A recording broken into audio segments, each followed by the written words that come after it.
Hey Raghunath, tell everyone about our Patreon community. Sure, Kaustubha. The Wisdom of the Sages Patreon community is an incredible online yoga resource. If you like the type of yoga wisdom and culture we share on the show, then our Patreon community is a great next step. This is a listener-supported podcast, and any level of sponsorship will unlock a wide range of live and archived classes, talks, and even workshops. Raghunath teaches, I teach, and we have a host of other excellent teachers on topics ranging from yoga philosophy, asana classes, storytelling, Ayurveda, kirtan, cooking, meditation, and a lot more. We even have an incredible online Bhakti 12-step recovery group. So if you want to check it out, go to patreon.com/wisdom of the sages. All right, let's get it on. Om Namo Bhagavate Vasudevaya. Om Namo Bhagavate Vasudevaya. Om Namo Bhagavate Vasudevaya.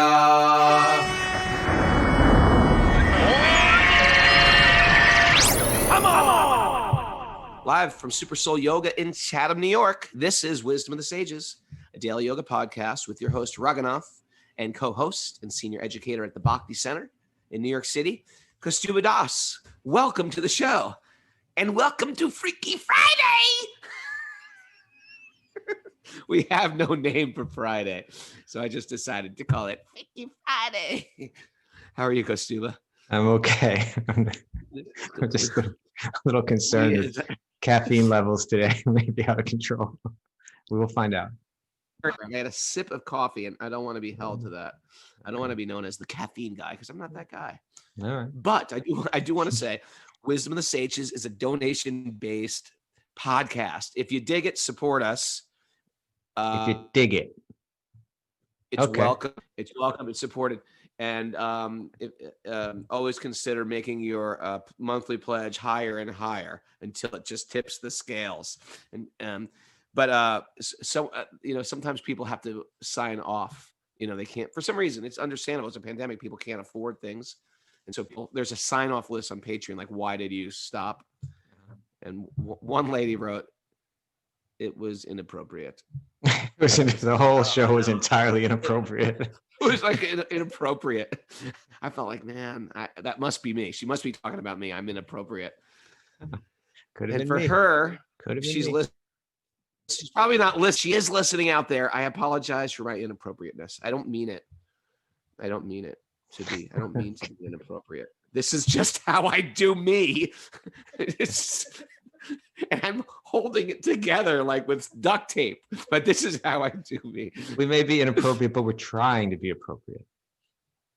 Well, I don't know. In India, there's a very high standard of appropriateness, and I'm just trying to be me and still carry on.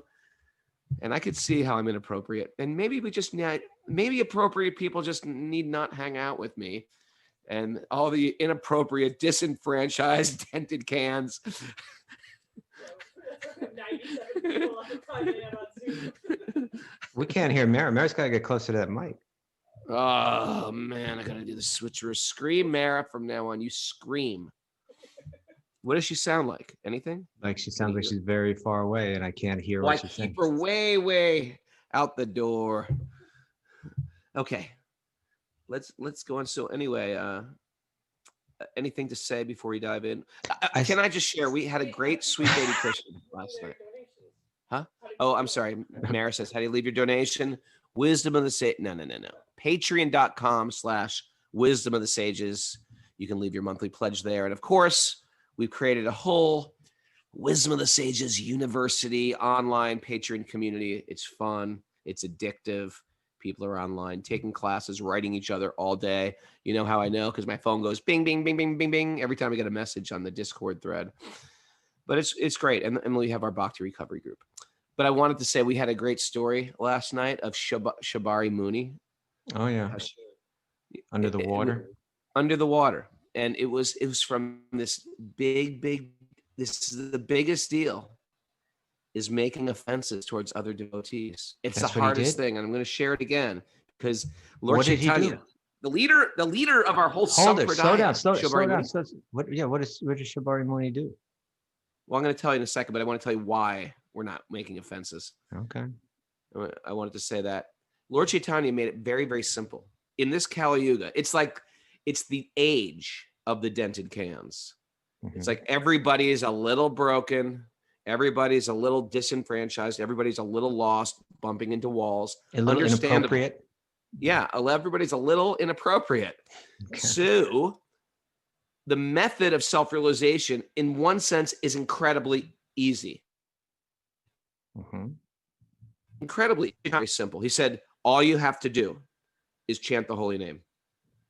And all you have to do, sounds easy enough, right? Chant the holy name. Make a commitment to chanting some japa.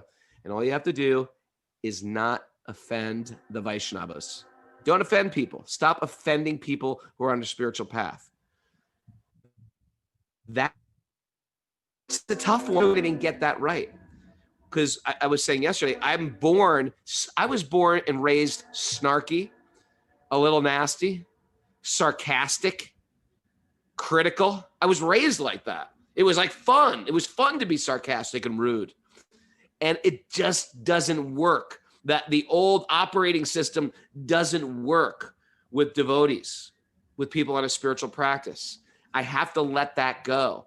And it's hard because it's woven into the way I speak, the way I joke, the very person I am. But the interesting thing is, it's not me. Some people say, well, that's me. It's not you.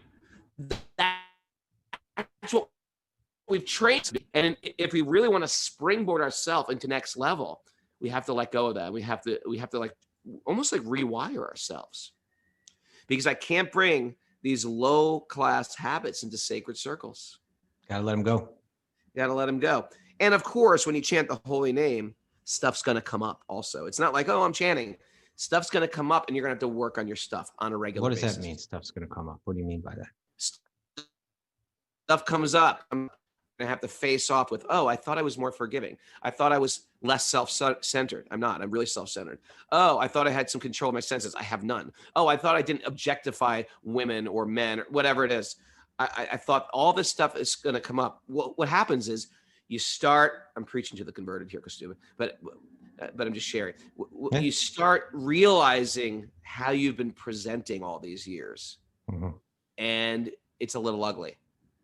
You know what? Okay. That's okay. Because the 12-step people will admit that you can't get over alcoholism until you get to that point where you say, you know what? I think I'm an alcoholic. I don't think it's good to be drinking shots of whiskey at 8 a.m. That's not what I want to be. That can't be healthy. And so when you start to realize all that muck, that is actually a beautiful thing. Beautiful. For the recovery of our soul. Well, I think that that real, people talk about spirituality and this and that, but it really, the tangible transformation, not just the acting it out or the superficial spiritual stuff, but the actual transformation, I think it comes in these chunks when you get sick of it, when you get sick of what you've been, right? You actually have to get a little disgusted by it. I go through periods of this too, like, oh, I'm over it. Like, I'm sick of myself. I'm sick of that way I'm thinking. I'm sick of that behavior. I'm sick of that language. Yeah. That decision you make. Yeah, I can't be like this anymore. I can't be like this anymore. Yeah. It's just not going to work anymore. Yeah. And you kill that part of yourself. But the interesting thing is, it's not yourself. Yourself is something incredibly beautiful, incredibly precious, incredibly kind, incredibly sweet. You're actually emanating from the Lord of Sweetness. That's what you are. You're from the Lord of Sweetness. You are sweet. You're not a snarky, backbiting. You don't emanate from the Lord of Snark. No, Snarkynath. Snarkynath Prabhu. Oh, Snarkynath. Yeah, stop worshiping Snarkynath. No. So anyway, that was the thing. And what happened was Shobhari Muni had cursed better story. I'm going to tell a better story than that. The better story was how, do you know this story, Kaustubha? I'm not How remembering. Danikasura, the ass demon, Yeah. they asked how he became an ass, how he became a donkey. I don't remember. Because it's a question. I All guess these he demons offended are getting someone. killed by Krishna. And if you just hear the story, it's like Krishna's killing a demon. Why is Krishna killing everything? Well, first of all, it's not a demon. First of all, and all these demons get liberated. And the demon, when they get liberated, if you were to watch it die, it's like this gruesome thing dies. And all of a sudden, light comes out of the demon and he enters into Krishna's body, like into his feet. You say, what's the backstory of this demon? Well, he was related. Danikasura is related to Bali Maharaj. So Bali Maharaj is the story of the great king of the demons, who's against Lord Vishnu, and he's the one that the dwarf Brahmin came in of Avatar Vishnu and said, "Hey, I want 3 steps of land." And with that first step, he poked a hole in the universe. The descent of the Ganges is a very famous story. So we're going Lord off in all different directions here. Should I pull it back? Sabari Muni, like, what did he do? So Bari Muni cursed Garuda, and Garuda's a great devotee. Okay. And that's what was his offense. Why did he curse Garuda? Because Garuda was eating fish. Oh man, I got to tell the whole other story from yesterday. Here's the deal. When you don't want to live in this crazy world because it's distracting, you become very smart. And you say, you know what? I'm going to hide from this world. I'm going to get out of this world. There's too many distracting things. So Sabari Muni was like, you know what I'm going to do? I'm going to go underwater. Underwater, everything's peaceful. And he had the ability to control his senses and breath. And he actually would sit and meditate underwater. Well, do you remember when we had Yogi Charu? Did he talk about that on the show? I think he may have talked about it on the show. Seeing people go underwater to meditate for weeks at a time. It's real, man. It's real. You could just stop your heartbeat and you can sit in meditation. But the problem was he started developing relationships with all the fish. It's just like wherever you go, you're going to develop relationships. We're human. We're spiritual beings, and spiritual beings want relationships. So he had friends that were fish because he'd see them around, fish. And Garuda would come and regularly eat those fish. And finally, he got so frustrated at Garuda, he said, listen, if you come here again, I curse you. And if you come here again to the Yamuna, some calamity will happen. So due to that curse of Garuda, he offended Garuda. And Garuda's a great devotee, a servant of Lord Vishnu. And then due to that curse, he actually fell down from being a very renounced brahmachari. Okay. Yeah. Thanks for sharing that. Okay. We ready to get started? The backstory of Danikasura was that he was partying. He was a grandson of Bali Maharaj. And he was partying with all these women, like musical instruments, singing songs, like orgies. It was a whole like Los Angeles. Was there wine involved? Like Hollywood. There was probably wine. It didn't mention it. It just said he was like carousing with women, and the music was playing and sitting in meditation, like they brought a party, and while the great sage Durvas was sitting in meditation. And it just broke his meditation, just hearing all these sounds. And he went right up to him and just said, "You ass-like man, become an ass." I tell you. Yeah, go ahead. He said, "You become an ass, and in millennia from now, you'll be liberated." There was a commitment made by Lord Vishnu that he would never curse you guys, but the curse you will be liberated by Balaram. And so Balaram will kill you as an ass and liberate you. And Balaram is the one that killed Danikasura. All right. Well, if I was ever in that party mode, I definitely would not want to be around Durvasa Muni. No way, man. He does not tolerate any party nonsense. Separately, away from great sages. That's the lesson here. Yeah, you're going to have a party. Make sure all the great sages are not around. Yes. Okay. All right, so we are in a wonderful, sweet portion of the Bhagavatam here. We're in chapter 8, right? No, Raghunath, we're not in chapter 8. Listen. We're in chapter 7. But I think we may finish chapter 7 today. Great. Narayanam namaskritya naram chaiva narotamam devam sarasvatim vyasam tato jayomadirayet. Before we start in the Srimad Bhagavatam, which is the very means of our conquest, one should offer respectful obeisances to the Supreme Lord Narayan, unto Narayan Rishi, the supermost human being, unto Mother Saraswati, the goddess of learning, and to Srila Vyasadeva, the author. Nasta prayeshva badreshu nityam bhagavat sevaya, bhagavati uttama shloke bhaktir bhavati naishtiki, by regular attendance in classes in the Bhagavatam, and by rendering service to the pure devotees, all that is troublesome to the heart will become completely eradicated, and loving service to the personality of Godhead, who is praised with transcendental songs, is established as an irrevocable fact. Om Jnana Tamarandasya Jnananjana Shalakaya Chaksurun Militam Yena Tasmai Shri Rama. Is it Diwali today? Is it today? Tomorrow, I thought. Today or tomorrow? Tomorrow. When is Govardhan Puja? Tomorrow? Sunday. When's the official? Sunday's the official day? I'm pretty sure. I wasn't ready for this kind of. You put me on the hot seat here, but I think it's Sunday. Well, let's get our Indian correspondents, Aravind, Aditi. When is Diwali? But they got to make sure they don't give us the Indian day. Okay, well, we're in New York. Well, I want to say that Diwali, if you're unfamiliar with it, that's the day Ram returns. That's the day Ram, right? That's the day Ram returns to Ayodhya. And everyone puts little candles in their window. That's one of the things. It's also the day of the Damodar Leela, the day that pastime takes place. On Diwali day? Yep. Acha. And it's the day of lifting Govardhan Hill. Okay. So it appears Diwali, the consensus here is tomorrow. Yeah, it must be some like very auspicious day. What? I mean, all these, like a special day that all these things happen at the same time. It's almost like a special month that we're in. It's almost like a special magical month. Yeah.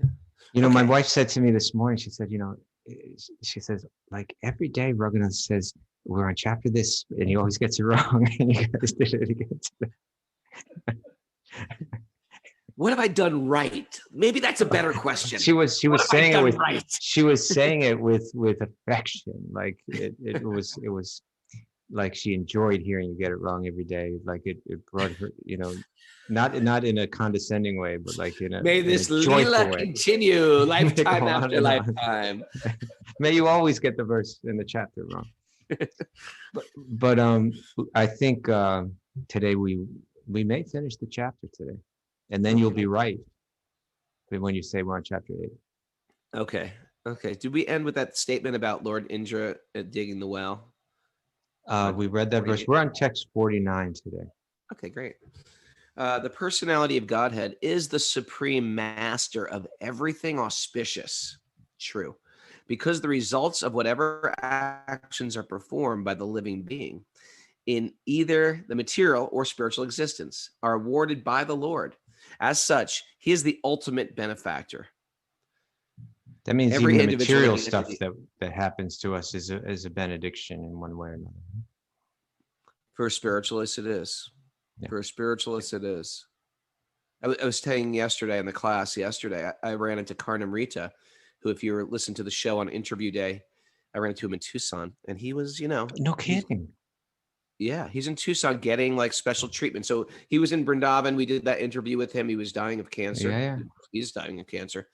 But, when you see this person, he's like the material energy just like breaks us down. He's going through this cancer and he's just holding it together as a very focused Vaishnava. And you can see the guy's got no ego left. And it's like Krishna is getting rid of all our real pain. Like it's cracking us open, it's like what do you call those lychees? Is a lychee good, or like those lots of fruits have an outside skin.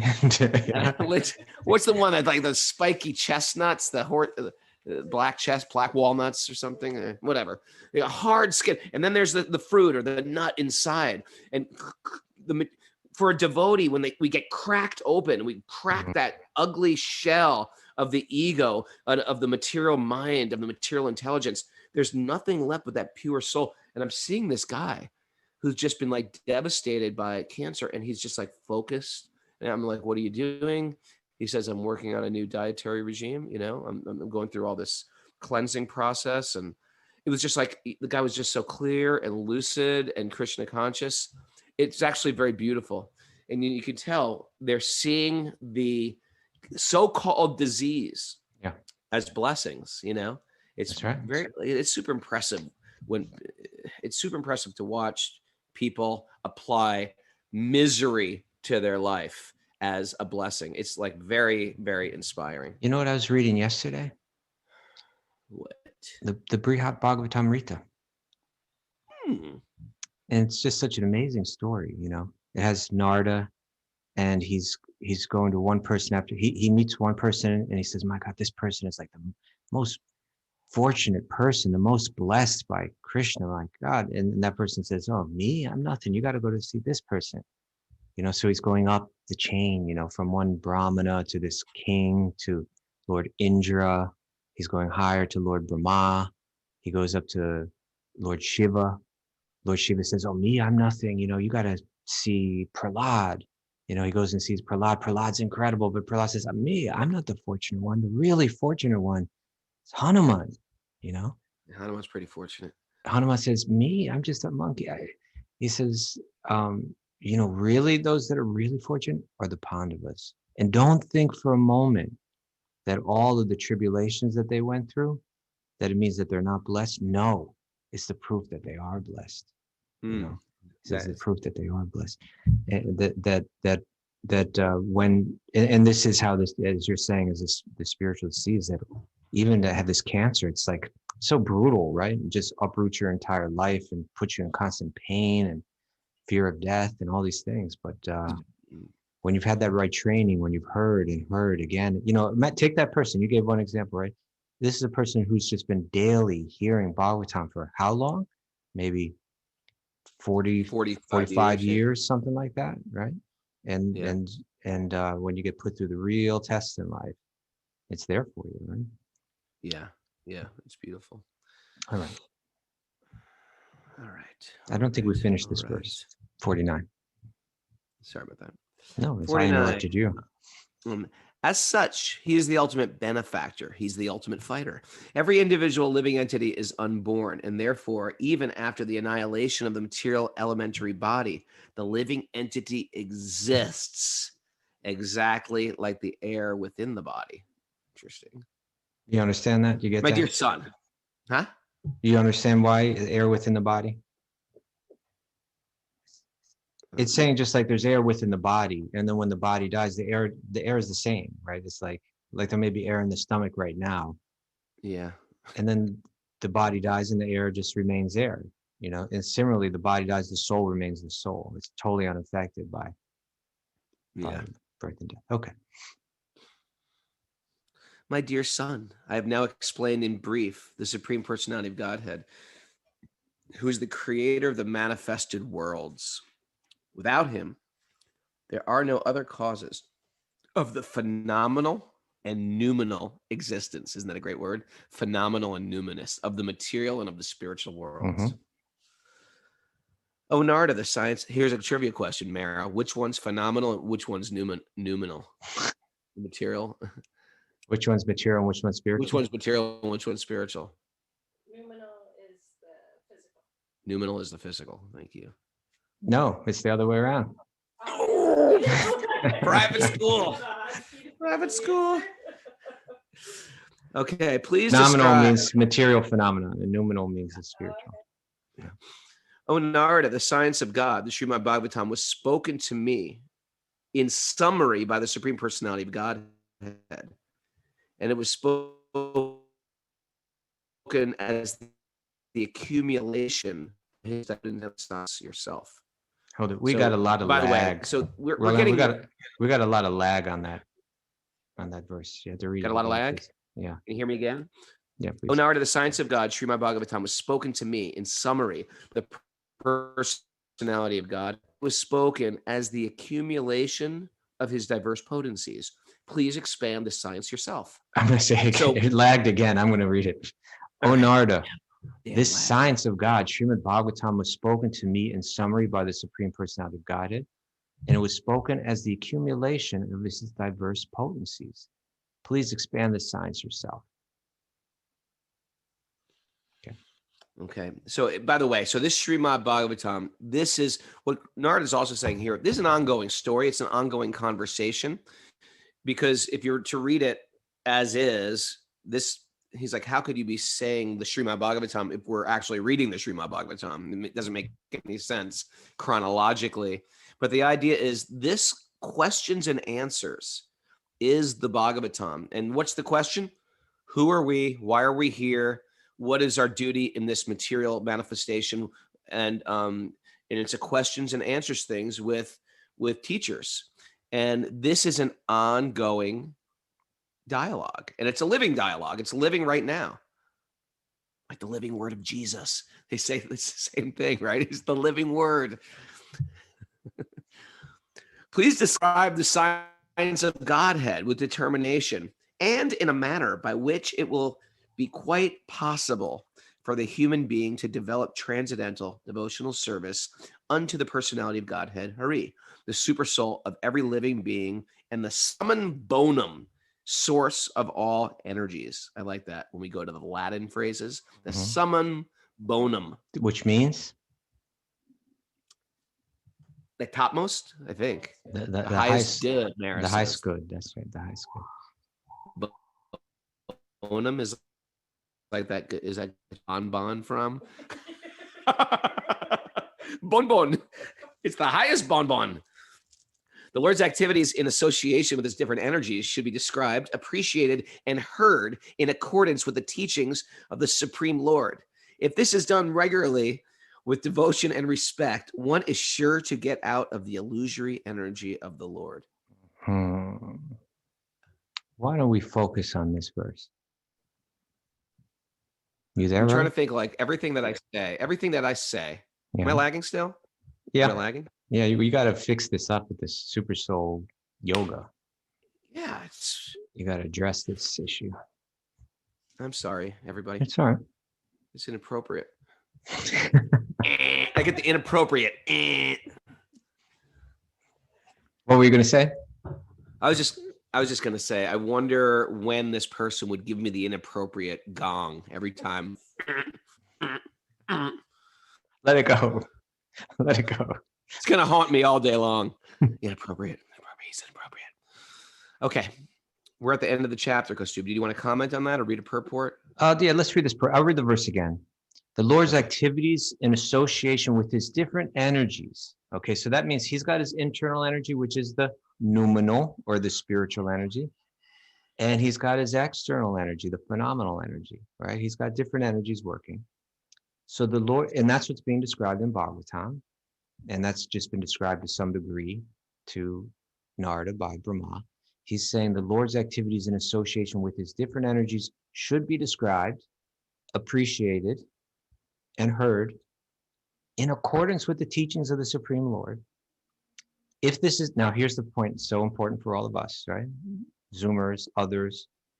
If this is done regularly and then with devotion and respect, right? So there's some qualifications on how you do this hearing. This is like a recipe, or you could even say like a prescription, right? You get a prescription. Here's this medicine. Here's when you take it. Here's how you take it. Here's what you take it with, right? So if this is done regularly, nityam, and with shraddha, with devotion and respect, one is sure to get out of the illusory energy of the Lord. So it's saying if you hear about the different energies, including the illusory energy, then that will empower you to become released from its influence. So here's the commentary by Srila Prabhupada. He says, the science of learning a subject matter seriously is different from the sentiments of fanatics. Okay, so he's talking about approaching Bhagavatam, approaching Krishna's Leela, approaching knowledge of God and all of this, because he's going to say some people are approaching this as fanatics, not as people that are seriously learning it the real way. He says fanatics are fools.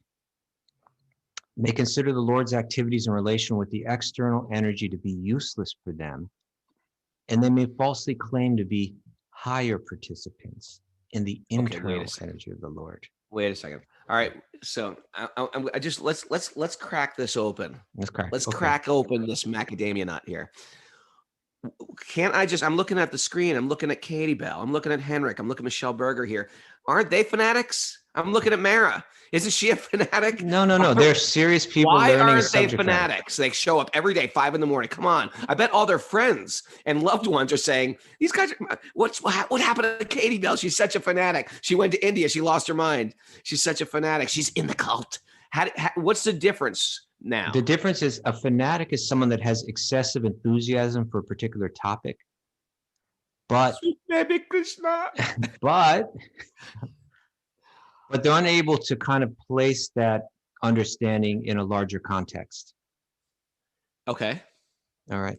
Interesting. That's a very interesting new definition. I like that. I don't know if it's new. Well, whatever. It's new to me. It's new to me. Okay. So in other words, I think most commonly the term fanatic is used in relation to religious people, right? A religious fanatic.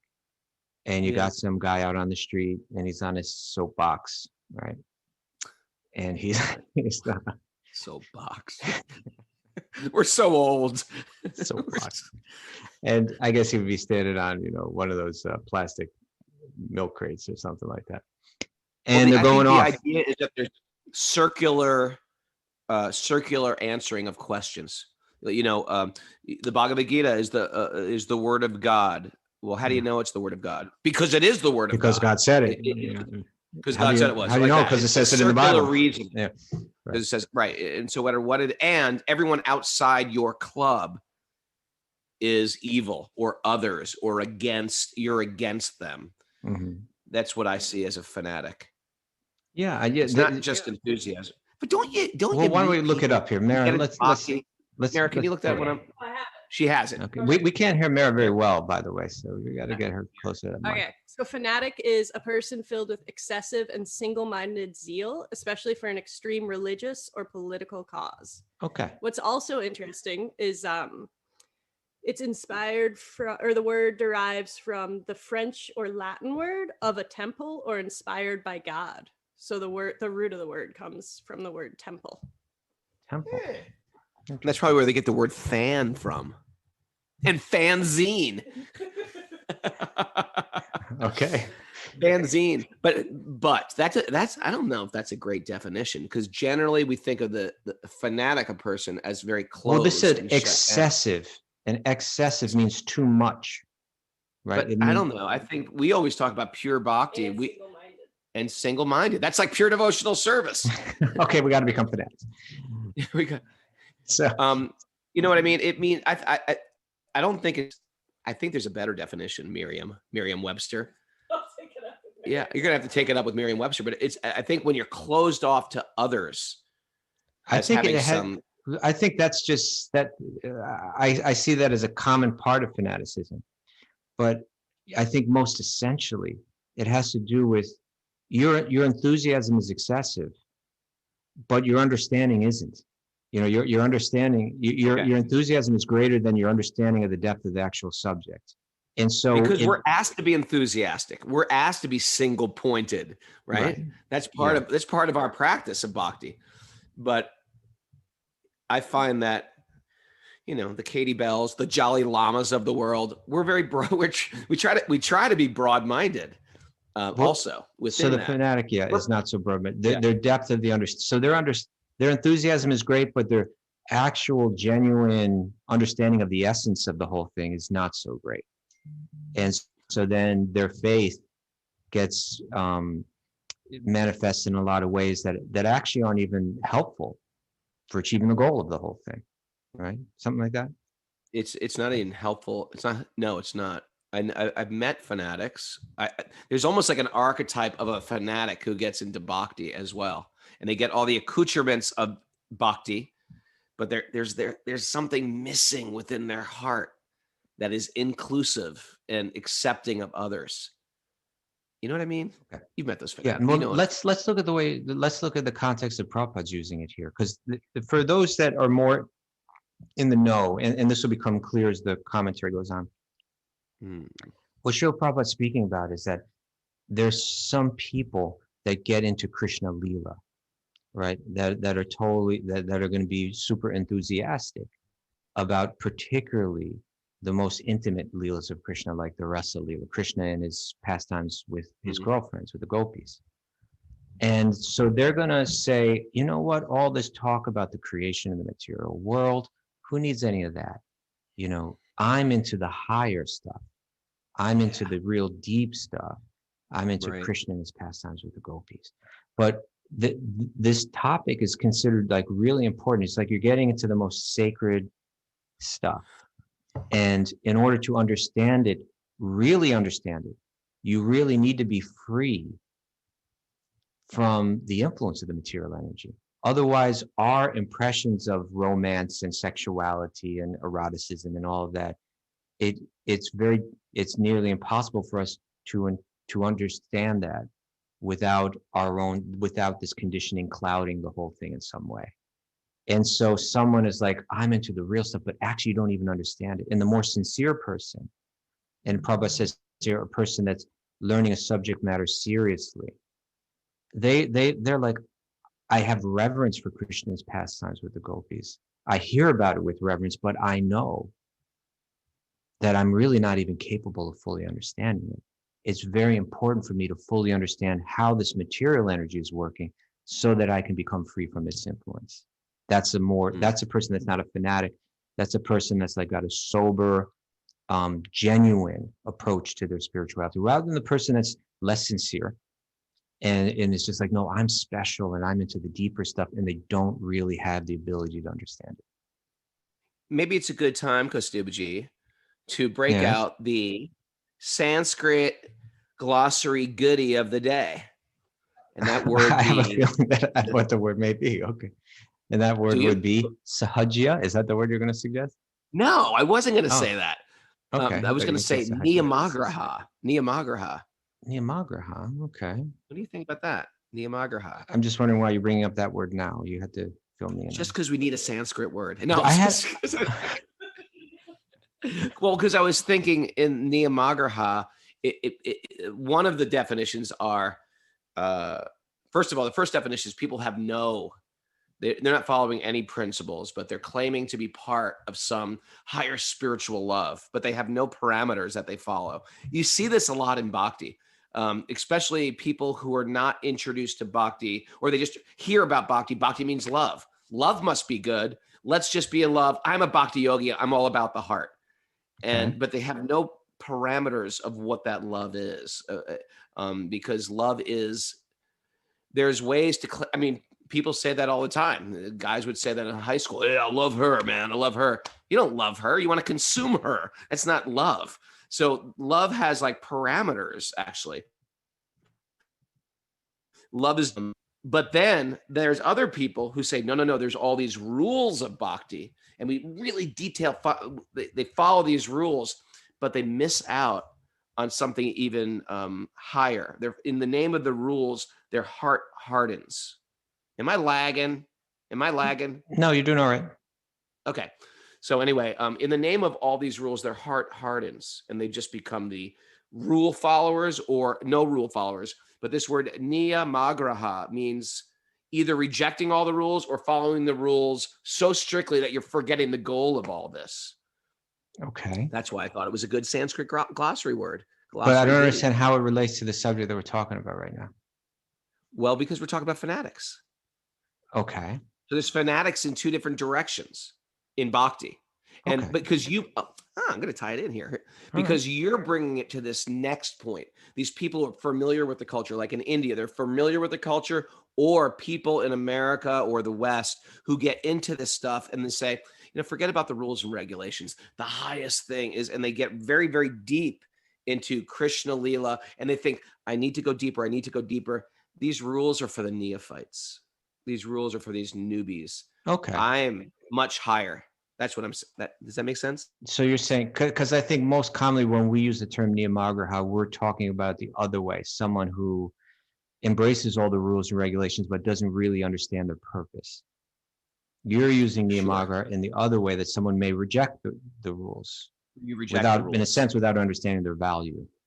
Yeah. And that happens either within like Indian communities that have no like guru teachers, but they understand like Krishna's God. So they try to get into these esoteric things in the Bhagavatam that we're not qualified to even hear about, because we are ourselves still are identifying myself as a man. Okay. Strangely enough, I'm not a man. I'm not a man, and but I don't have that realization yet. So I still act like a male. But you get to this point where you start to realize I'm really not this body, and I'm not going to act on the impulses of the body, of the mind, of the senses. And then from there, we're qualified to understand who Krishna is. And then it enters us into a whole new realm of relating and seeing God and seeing the soul. We're not there yet. A lot of us are still really living on that bodily platform. And so therefore to jump ahead is silly. There you go. And I thought you were going, when you said you're going to bring up a Sanskrit word, I thought you were going to bring up the word sahajiya. You know why I didn't bring that up? Why? Because Prabhupada mentions this sahajiya because he uses that as a person who tries to jump ahead. But I think there's like an actual tradition of these sahajiyas, like that's like we say Gaudiya Vaishnava, and maybe we should like fact check this one. Well, but that's in any case, that word is used if someone's going to read Prabhupada's books. They're going to come up with that word, and it's worth knowing a little bit about it, right? It is, but I wish I knew more about the origins of the word or what this is. It a sect? Is it a feeling, a sahajiya feeling? Well, you know what I mean? Here's the word sahajiya. From my understanding, literally what it means is one who takes something cheaply, takes it as because that's what I'm saying. I'm not sure. Well, let me speak on it, and then we're so. But I think other people take it like the way it means it's the very easy path. It's the easy path, right?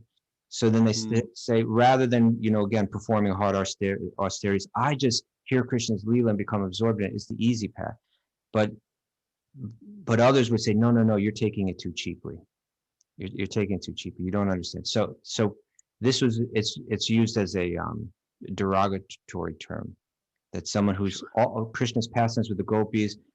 It's not something that you just say, oh, I like that, and then suddenly you understand it. No, it's something that you approach with great reverence. It's something that you dedicate your life to trying to understand through a really serious, sober practice. So let's read this purport, and I think more will come out about this. Please. He says, so I'll start again. The science of learning a subject matter seriously is different from the sentiments of fanatics. Fanatics or fools may consider the Lord's activities in relation with the external energy to be useless for them, and they may falsely claim to be higher participants in the internal energy of the Lord.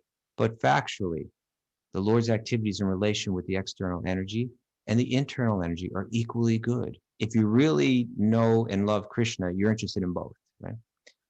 On the other hand, those who are not completely free from the clutches of the Lord's external energy, all of us, in illusion, identifying with the body, et cetera, should devoutly hear regularly about the activities of the Lord in relation with the external energy. They should not foolishly jump up to the activities of the Lord's internal energy, falsely attracted by such activities as his Rasa Leela.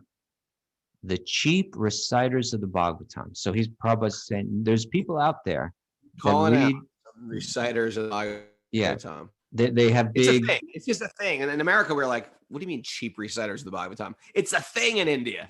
Cheap right. Prabhupada's giving us like insight into what's going on in Indian culture, and he's calling them cheap reciters of the Bhagavatam. So there are people that hold big, huge events. Thousands of people come. We're going to read Bhagavatam. But they don't discuss anything about how the material energy is created, how it influences one, how binds one, etc. They just jump right to Krishna's intimate pastimes with the gopis. And they make it more like a love story. Exactly. It cheapens the whole thing. Nobody understands the real essence of what's going on. You're taking that most sacred thing, using it as a way to attract a big audience, and it's not doing anybody any good. So he says, the cheap reciters of the Bhagavatam are very much enthusiastic about the activities of the Lord's internal potency. And the pseudo-devotees, right? They're acting like they're devotees of Radha and Krishna, but they actually aren't devoting themselves to Radha and Krishna. Right? The pseudo-devotees absorbed in material sense enjoyment, falsely jump to the stage of liberated souls and thus fall down deeply into the clutches of the external energy. So they're hearing Bhagavatam and it's actually sending them in the wrong direction. Some of them think that to hear about the pastimes of the Lord means to hear about his activities with the gopis or about his pastimes like lifting Govardhan Hill. And they have nothing to do with the Lord's plenary expansions as the Purusha avatars and their pastimes of creation, maintenance, and annihilation of the material worlds. So the Purusha avatars is, Krishna he's in Vrindavan and Goloka, he's running around with his friends and with the girls and he's having his intimate, loving pastimes. And for the creation of the material world, he doesn't even do it directly himself. He expands himself into the Purusha avatars, the three different Vishnu incarnations. Mahavishnu, who's like the soul of the entire material world. From him comes unlimited universes. Second Vishnu comes in, Garbhodakshaya Vishnu, who's like the soul of each one of those universes. And then from him comes Lord Brahma, and Brahma creates all the bodies of all the living beings. And then he enters the third Vishnu as Kshirodakshaya Vishnu, the Paramatma, the Lord within the heart. So they're saying these people, they're saying, I'm jumping to the pastimes with the gopis, and I'm not hearing about how he enters into this material world. If I want to become free, I need to become very aware of how Lord Vishnu is in my heart. It's like that level I need to be very active on and very inquiring about and conscious of developing that understanding. God is within my heart. God is within the heart of every living being. If I'm ignoring all of that essential spiritual practice and just jumping to hear about Radha and Krishna's pastimes, it's fake. It's not genuine, and it's actually a little. It's almost like when someone that you're not intimate with tries to act too intimate with you. It doesn't actually make you feel connected to them. It's like, get away from me. Do right? I do that to you?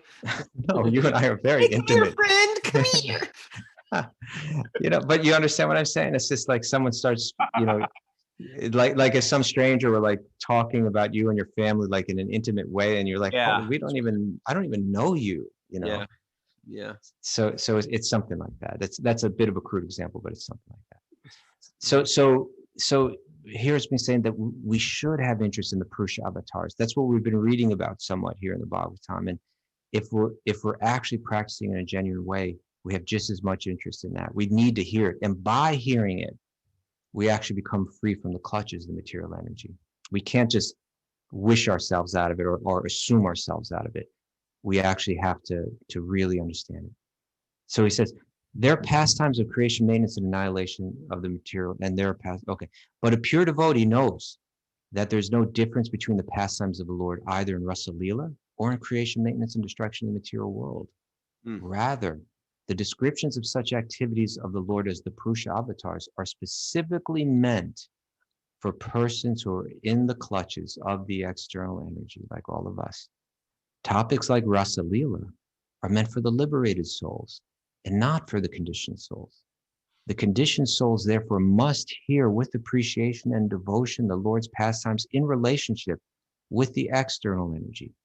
And such acts are as good as hearing of Rasa Leela in the liberated stage. Interesting, huh? Yeah. A conditioned soul should not imitate the activities of liberated souls. Lord Chaitanya never indulged in hearing the Rasa Leela with ordinary men. Right? You don't hold a big thing and invite thousands of people and jump into it. He heard it with people that really understood it. Right? In the Srimad Bhagavatam, the Science of God, the first 9 cantos prepare the ground for hearing the 10th canto. This will be further explained in the last chapter of this canto. In the 3rd canto, it will be more explicit. A pure devotee of the Lord, therefore, must begin reading and hearing Srimad Bhagavatam from the very beginning, and not from the 10th canto. You don't do it like that. We have several times been requested by some so-called devotees to take up the 10th canto immediately.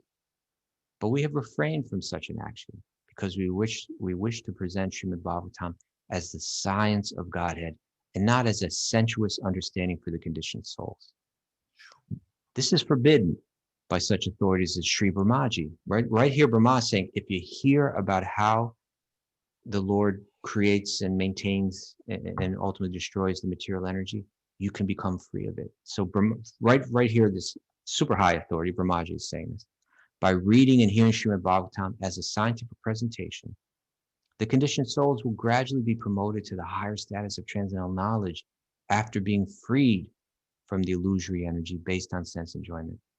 Thus end the Bhaktivedanta purports of the second canto, 7th chapter of the Srimad Bhagavatam entitled Scheduled Incarnations with Specific Functions. All right, brother. You know, What do you got to say? you know, it's sort of like, I get it. I get it. These guys like are unauthorized teachers of the Bhagavatam. Yeah. And they're just trying to get people excited and that you can identify with your body as a lover and we should love people. And I was trying to think, okay, it's off. It's actually off, but is it that bad? I mean, consider, compare, Prabhupada's speaking from such like a high standard. I mean, look how everybody's partying in America. Like, do you understand what's going on in a party? I mean, I can understand in a very high culture, you really want, and you're calling it a Bhagavad Sapta, or you really want the highest thing. But look at the way people are partying now. Like, it's just completely degraded. And even at those parties, everybody's like vegetarian. Well, by the way, Raghunath, I mean, if you want to get real here, some of these sahajas are taking all of that and turning it into all the kind of behavior you're talking about. Yeah. Okay, I don't know that. Yeah. I haven't kept up with them. Now that you've heard, let me be Krishna, you be the gopi, and like all that. Yeah. Okay, I could see how that could get real creepy real quick. Yeah. Well, that definitely happens. In the name of spirituality. Okay. All right, You're right. I stand corrected. Okay, it happens, right? It's happening. Truthfully, when it's happening under the name of spirituality, then it gets even creepier. That's the point. It's even creepier. It's even creepier. Okay, that's a great point. All right. Let's end on that creepy point. Let's end on a creepy point because it's Freaky Friday. Oh, man. And tomorrow's questions and answers day, and I'm going to be in Nashville. So but we can have the show at the normal time? No problem? Yeah, we can't have a Sunday show, but we can have a Saturday show tomorrow. It's all Nashville. figured out. You can be in Nashville. You're gonna wear like a cowboy hat and all that. One of those string ties. Practical purpose for Boo. I'm not saying it doesn't. You're going to Nashville. You should be wearing. You get one of those string ties. What about one of those bolo ties? Thank you. Called? Hey, a bolo tie. Get it? It Bolo. just said bolo. Well, you said, what is that tie called? There you go. That is a Krishna miracle. You're like one of those string ties, and it said bolo. Right when you said what that thing is. It's a Krishna miracle, without a doubt. That's a Krishna miracle for sure. And they're happening on a regular basis, these Krishna miracles. If you have a Krishna miracle, go to Apple Podcasts. Give it to yourself. Give us a 5-star review.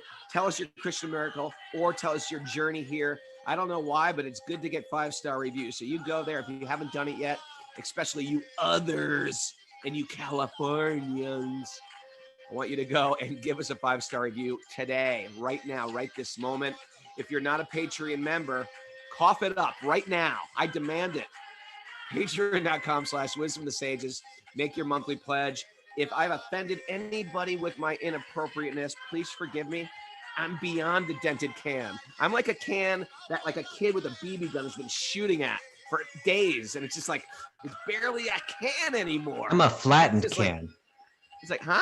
I'm a flattened can, just like when you crush it. I'm like when you put it on like on a train track and it just becomes like a piece of sheet metal. It's like, what was this thing?